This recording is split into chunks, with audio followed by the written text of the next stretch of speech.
Hello everyone, welcome back into this channel. So today I want to share the tutorials how to stabilize your video footage on a CapCut by iOS or iPhone.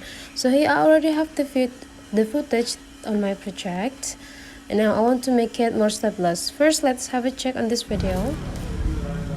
It's quite stable though, but I want to make it more stable.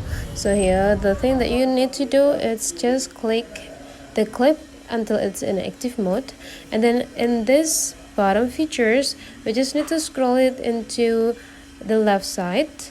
Okay, scroll it into the left side until we found a stable features. Okay, now we already have these stable features of here stabilize.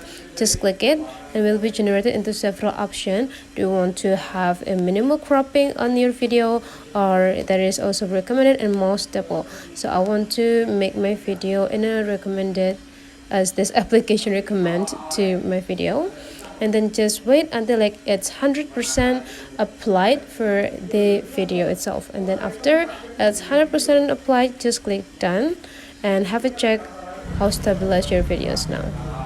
Okay, now it's quite stable compared to the previous one. So that's all for today's tutorial. Don't forget to leave some comment, like and subscribe into this channel.